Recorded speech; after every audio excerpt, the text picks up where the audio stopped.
وعلیکم ورحمۃ اللہ وبرکاتہ۔ آج سورہ ملک کی تلاوت کرتے ہیں ترجمہ تفسیر کے ساتھ۔ یہاں سے قرآن کریم کے آخر تک زیادہ تر مکی صورتیں ہیں۔ تقریباً ان سب صورتوں کا مرکزی موضوع اسلام کے بنیادی عقائد، توحید، رسالت اور آخرت کا اثبات، جنت و دوزخ، حالات اور اسلام کی تبلیغ کے لیے حضور نبی کریم صلی اللہ علیہ وسلم کو ہدایت اور تسلی دینا ہے۔ چونکہ یہ پچھلی صورتوں کے مقابلے میں مختصر صورتیں ہیں، اس لیے ان سب کے الگ الگ تعارف کی ضرورت نہیں ہے۔ البتہ جس صورت میں ضرورت محسوس ہوگی انشاءاللہ وہاں تعارف عرض کر دیا جائے گا۔ یہ تو سورہ ملک کا تعارف کہ کب، کیسے اور کس نیت سے کیسے نازل ہوئی۔ بسم اللہ الرحمن الرحیم۔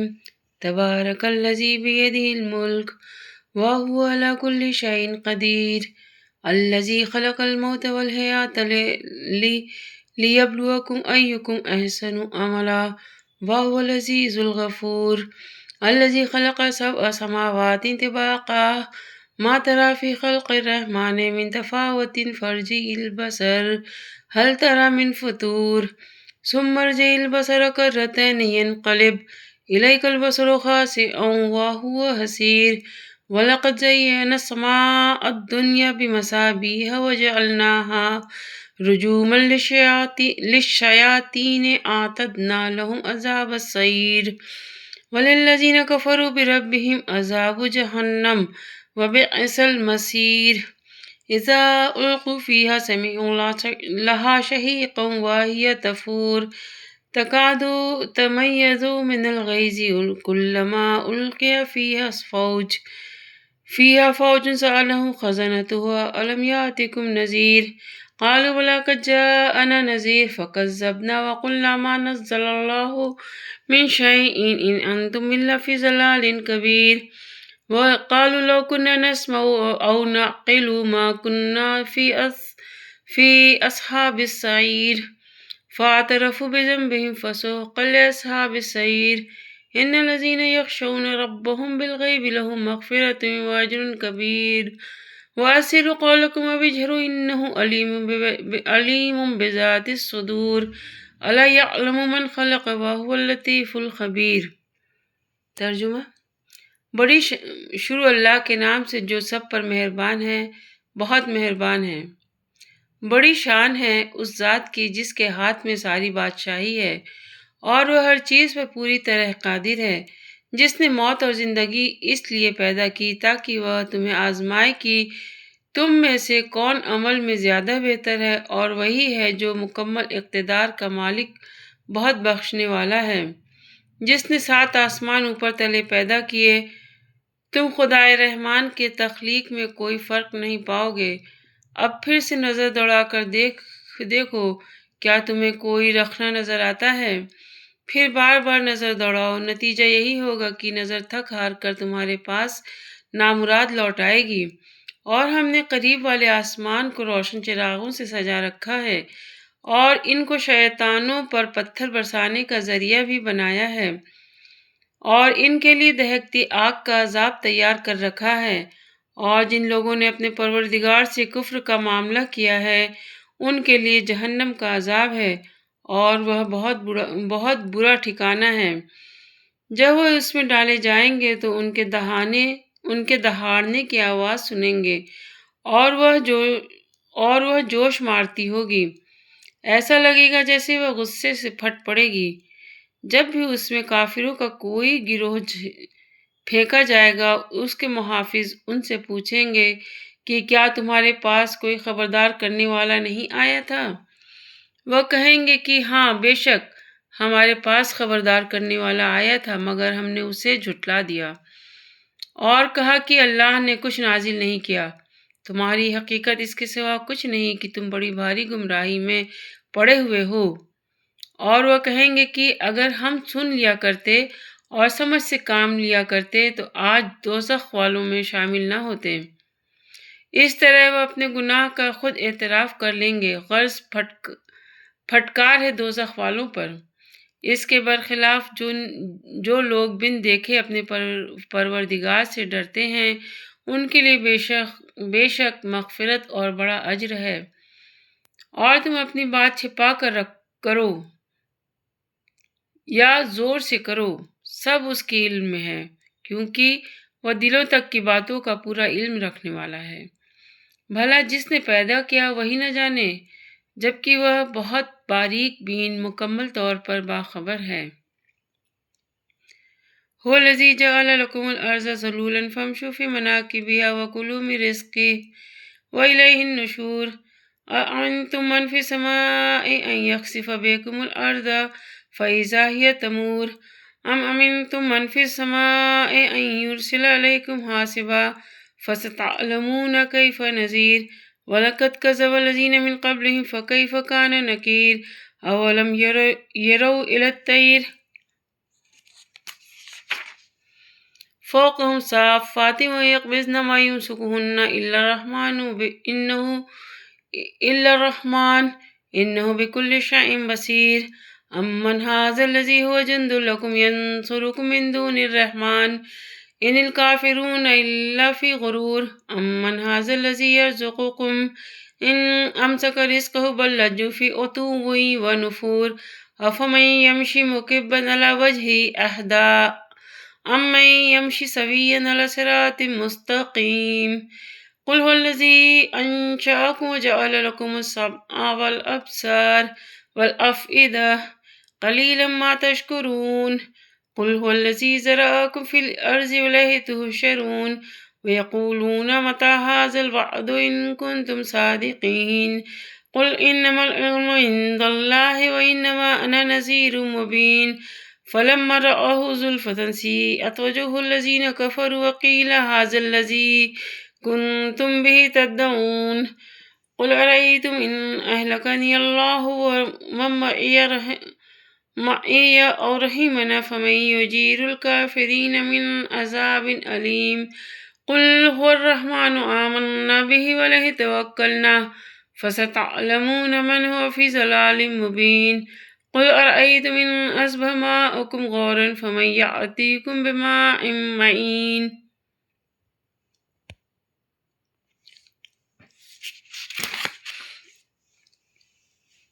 وہی ہے جس نے تمہارے لیے زمین کو رام کر دیا ہے، لہذا تم اس کے مونڈھوں پر چلو پھرو اور اس کا رزق کھاؤ اور اسی کے پاس دوبارہ زندہ ہو کر جانا ہے۔ کیا تم آسمان والے کی اس بات سے بے خوف ہو بیٹھے ہو کہ وہ تمہیں زمین میں دھسا دے تو وہ ایک دم تھر تھرانے لگے؟ کیا تم آسمان والے کی اس بات سے بے خوف ہو بیٹھے ہو کہ وہ تم پر پتھروں کی بارش برسا دے؟ پھر تمہیں پتہ چلے گا کہ میرا ڈرانا کیسا تھا۔ اور ان سے پہلے جو لوگ تھے انہوں نے بھی پیغمبروں کو جھٹلایا تھا، پھر دیکھ لو کہ میرا عذاب کیسا تھا۔ اور کیا انہوں نے پرندوں کو اپنے اوپر نظر اٹھا کر نہیں دیکھا کہ وہ پروں کو پھیلائے ہوئے ہوتے ہیں اور سمیٹ بھی لیتے ہیں؟ ان کو خدائے رحمان کے سوا کوئی تھامے ہوئے نہیں ہے، یقیناً وہ ہر چیز کی خوب دیکھ بھال کرنے والا ہے۔ بھلا خدائے رحمان کے سوا وہ کون ہے جو تمہارا لشکر بن کر تمہاری مدد کرے؟ کافر لوگ تو نرے دھوکے میں پڑے ہوئے ہیں۔ اگر وہ اپنا رزق بند کر دے تو بھلا وہ کون ہے جو تمہیں رزق عطا کر سکے؟ اس کے باوجود وہ سرکشی اور بیزاری پر جمے ہوئے ہیں۔ بھلا جو شخص اپنے منہ کے بل اوندھا چل رہا ہو وہ منزل تک زیادہ پہنچنے والا ہوگا یا وہ جو ایک سیدھے راستے پر سیدھا سیدھا چل رہا ہو؟ کہہ دو کہ وہی ہے جس نے تمہیں پیدا کیا اور تمہارے لیے کان اور آنکھیں اور دل بنائے، مگر تم لوگ شکر تھوڑا ہی کرتے ہو۔ کہہ دو کہ وہی ہے جس نے تمہیں زمین میں پھیلایا اور اسی کے پاس تمہیں اکٹھا کر کے لے جایا جائے گا۔ اور یہ لوگ کہتے ہیں کہ اگر تم سچے ہو تو بتاؤ کہ یہ وعدہ کب پورا ہوگا؟ کہہ دو کہ اس کا علم تو صرف اللہ کے پاس ہے، اور میں تو بس صاف صاف طریقے پر خبردار کرنے والا ہوں۔ پھر جب وہ اس قیامت کے عذاب کو پاس آتا دیکھ لیں گے تو کافروں کے چہرے بگڑ جائیں گے اور کہا جائے گا کہ یہ ہے وہ چیز جو تم مانگا کرتے تھے۔ اے پیغمبر، ان سے کہو کہ ذرا یہ بتلاؤ کہ چاہے اللہ مجھے اور میرے ساتھیوں کو ہلاک کر دے یا ہم پر رحم فرما دے، دونوں صورتوں میں کافروں کو دردناک عذاب سے کون بچائے گا؟ کہہ دو وہ رحمان ہے، ہم اس پر ایمان لائے ہیں اور اسی پر ہم نے بھروسہ کیا ہے۔ چنانچہ عنقریب پتہ چل جائے گا ہی کون ہے وہ کھلی گمراہی میں مبتلا ہے۔